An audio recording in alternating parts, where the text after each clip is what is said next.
হিজবুল্লাহর হামলা বন্ধের শর্তে যুদ্ধবিরতি বাস্তবায়নে সম্মত লেবানন ও ইসরায়েল। প্রতিনিধি পরিষদে ট্রাম্পের যুদ্ধ ক্ষমতা সীমিতকরণ বিল পাস।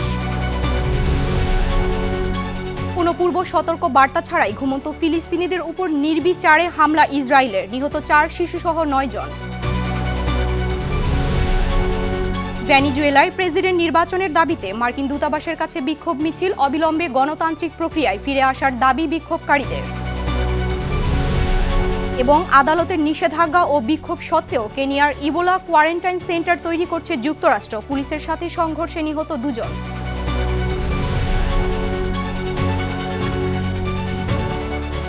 বিশ্বজুড়ে ঘটে যাওয়া দিনের গুরুত্বপূর্ণ ঘটনাবলী নিয়ে আরটিভির নিয়মিত আয়োজন সারাদিনের বিশ্বে। আপনাদের সঙ্গে আছি আমি সুমা ইসলাম মৌ।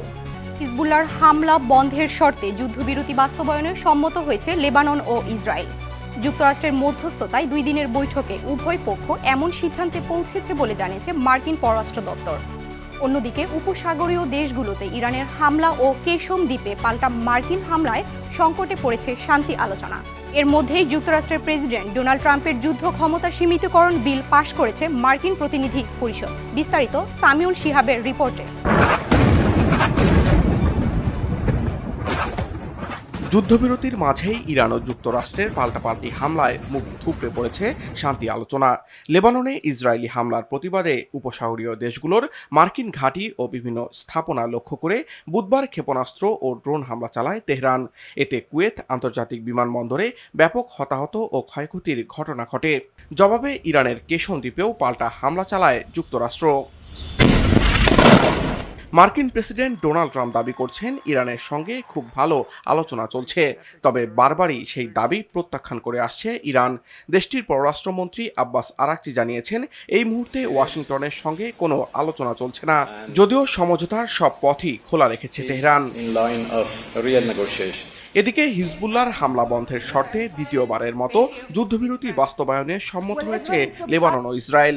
বৈরুতের পক্ষ থেকেও তেল আবিবকে হামলা বন্ধের শর্ত জুড়ে দেওয়া হয়েছে।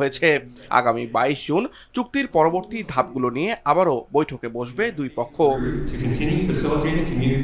এর মধ্যেই কংগ্রেসের অনুমোদন ছাড়া প্রেসিডেন্ট ডোনাল্ড ট্রাম্পের হামলা চালানোর ক্ষমতা সীমিত করতে একটি প্রস্তাব পাশ করেছে মার্কিন প্রতিনিধি পরিষদ। ভোটাভুটিতে বিলটির পক্ষে ভোট দেন 4 রিপাবলিকান সদস্য। দলের মধ্যে এই সমর্থন হারানোকে ট্রাম্পের জন্য বড় ধাক্কা হিসেবে দেখা হচ্ছে। সামিউল শিহাব, আরটিভি। ইসরায়েল ও লেবাননের মধ্যে বৃহত্তর চুক্তির আশায় আজ তেলের বাজারে দরপতন দেখা গেছে। ব্রেন্ট ক্রুডের দাম 1.25% কমে ব্যারেল প্রতি $96 দাঁড়িয়েছে।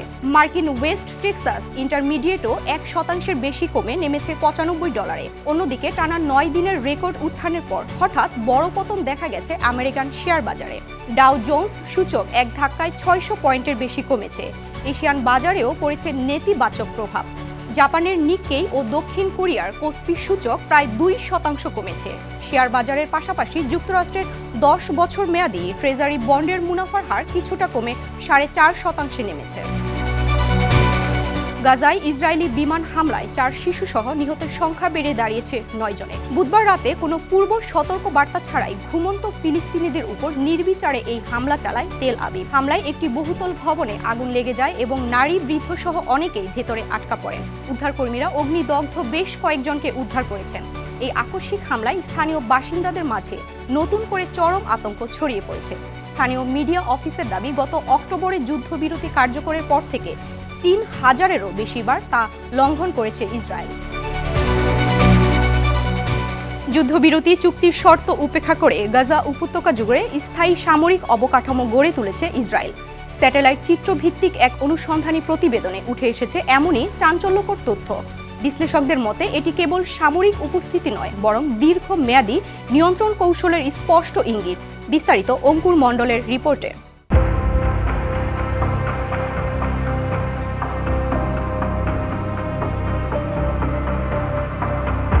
আল জাজিরার ওপেন সোর্স ইউনিটের অনুসন্ধান বলছে, সর্বশেষ স্যাটেলাইট ডেটা বিশ্লেষণে গাজার ভেতরে অন্তত 40টি ইসরায়েলি সামরিক আউটপোস্ট শনাক্ত করা হয়েছে। এর মধ্যে যুদ্ধবিরতির পর নতুন করে অন্তত 8টি ঘাঁটি নির্মাণের প্রমাণ মিলেছে। প্রতিবেদনে বলা হয় এসব স্থাপনা অস্থায়ী চৌকি নয়, বরং কংক্রিট কাঠামো, প্রতিরক্ষা ব্যারিকেড এবং সামরিক সরঞ্জাম সংরক্ষণ ব্যবস্থাপনা সহ সুসংগঠিত স্থায়ী ঘাঁটি হিসাবে গড়ে তোলা হচ্ছে। গাজার উত্তর, মধ্য ও দক্ষিণ অঞ্চল জুড়ে ছড়িয়ে থাকা এসব ঘাঁটির মধ্যে কিছু নির্মাণ সবচেয়ে বেশি বিতর্ক তৈরি করেছে। বিশেষ করে খান ইউনিসের পূর্ব অঞ্চলে একটি কবরস্থান ভেঙে পূর্ণাঙ্গ সামরিক ঘাঁটি নির্মাণের অভিযোগ উঠেছে, যা নতুন করে উদ্বেগ তৈরি হয়েছে আন্তর্জাতিক মহলে। স্যাটেলাইট চিত্রে দেখা যায় পুরনো ঘাঁটিগুলো দ্রুত সম্প্রসারণ করা হচ্ছে। কোথাও ট্রাঙ্ক ও সাজোয়া যান রাখার নতুন জোন, আবার কোথাও গভীর পরীক্ষা ও মাটির বাঁধ দিয়ে শক্তিশালী প্রতিরক্ষা ব্যবস্থা গড়ে তোলা হয়েছে। নেটজারিং করিডর সহ গুরুত্বপূর্ণ এলাকাগুলোতে একাধিক আউটপোস্টের মাধ্যমে গাজার চলাচল ব্যবস্থা ও ভৌগোলিক সংযোগ কার্যত নিয়ন্ত্রণে নেওয়া হয়েছে বলেও প্রতিবেদনে দাবি করা হয়েছে। ইসরায়েলি প্রধানমন্ত্রী বেনিয়ামিন নেতানিয়াহুর সাম্প্রতিক বক্তব্যের বরাত দিয়ে প্রতিবেদনে বলা হয়, গাজার বড় অংশে ধাপে ধাপে নিয়ন্ত্রণ প্রতিষ্ঠার পরিকল্পনা রয়েছে। শুরুতে 60% থেকে পরবর্তীতে ধাপে ধাপে আরও বিস্তৃত নিয়ন্ত্রণের কথাও উঠে এসেছে। বিশ্লেষকদের মতে এই সামরিক ঘাঁটিগুলোর ভৌগোলিক বিন্যাস ফিলিস্তিনি জনবসতিগুলোকে বিচ্ছিন্ন ও অবরুদ্ধ করার একটি সুপরিকল্পিত কৌশলের অংশ। এর মাধ্যমে গাজার অভ্যন্তরীণ চলাচল ও মানবিক প্রবেশাধিকার মারাত্মকভাবে সীমিত হচ্ছে বলেও তারা সতর্ক করেছেন।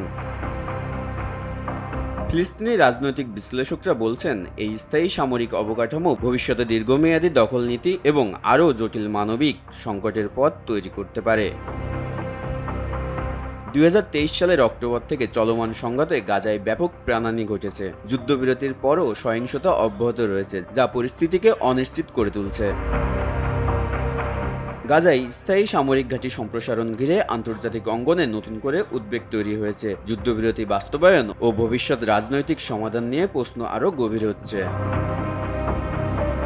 অঙ্কুর মণ্ডল, RTV। ভেনেজুয়েলায় অবাধ ও সুষ্ঠু প্রেসিডেন্ট নির্বাচনের দাবিতে মার্কিন দূতাবাসের কাছে বিক্ষোভ মিছিল করেছে হাজারো মানুষ। বুধবার রাজধানী কারাকাসের এই মিছিলে যোগ দেন সাধারণ শ্রমিক, শিক্ষার্থী, অবসরপ্রাপ্ত কর্মী এবং রাজনৈতিক বন্দীদের পরিবারের সদস্যরা। চলতি বছরের শুরুতে মার্কিন সামরিক অভিযানে সাবেক প্রেসিডেন্ট নিকোলাস মাদুরো আটক হওয়ার পর থেকেই দেশটিতে তীব্র রাজনৈতিক অস্থিরতা চলছে। বর্তমানে অন্তর্বর্তীকালীন সরকার ক্ষমতায় থাকলেও এখনও নতুন নির্বাচনের কোনো তারিখ ঘোষণা করেনি তারা। এই পরিস্থিতিতে অবিলম্বে গণতান্ত্রিক প্রক্রিয়ায় ফিরে আসার দাবি জানান বিক্ষোভকারীরা। পাশাপাশি দীর্ঘদিন ধরে চলা অর্থনৈতিক মন্দা, কম মজুরি এবং জীবনযাত্রার ব্যয় বৃদ্ধির প্রতিবাদেও ক্ষুব্ধ নাগরিকরা এই মিছিলে অংশ নেন।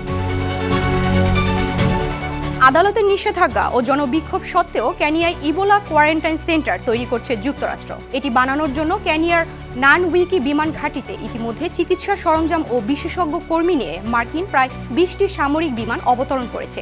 আমেরিকা নিজের দেশের রোগীদের ঝুঁকি কেনিয়ার উপর চাপিয়ে দিচ্ছে, এই অভিযোগে স্থানীয় মানুষ ক্ষুব্ধ হয়ে রাস্তায় নেমেছেন। বিক্ষোভকে কেন্দ্র করে পুলিশের সাথে সংঘর্ষে অন্তত 2 জন নিহত হয়েছে। কেনিয়ার আদালতে এই নির্মাণ কাজ বন্ধের নির্দেশ দিলেও দেশটির প্রেসিডেন্ট উইলিয়াম রুটো তা মানছেন না। তিনি মার্কিন বাহিনীকে কাজ চালিয়ে যাওয়ার অনুমতি দিয়েছেন। এই কেন্দ্রটিতে মূলত ইবোলার ঝুঁকিতে থাকা মার্কিন নাগরিকদের 21 দিনের কোয়ারেন্টাইনে রাখা হবে। সরকারি শিক্ষা বাজেট কমানো ও খরচ নিয়ন্ত্রণ নীতির বিরুদ্ধে দক্ষিণ আমেরিকার দেশ চিলিতে বিশাল বিক্ষোভ হয়েছে। বুধবার রাজধানী স্যান্তিয়াগোর সড়কে নামে ছাত্র, শিক্ষক ও অধিকার কর্মীর ঢল।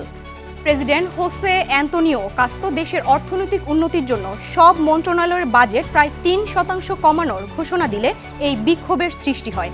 ছাত্র ও শিক্ষক সংগঠনগুলোর ডাকা এই মিছিলটি প্রথমে শান্তিপূর্ণভাবে শুরু হয়, কিন্তু পরে পুলিশের সঙ্গে ব্যাপক সংঘর্ষ বাধে বিক্ষোভকারীদের। ভিড় সরাতে জল কামান ও টিয়ার গ্যাস ব্যবহার করে আইনশৃঙ্খলা বাহিনী। অপরদিকে পুলিশকে লক্ষ্য করে বিক্ষোভকারীরাও পাথর ছোড়ে।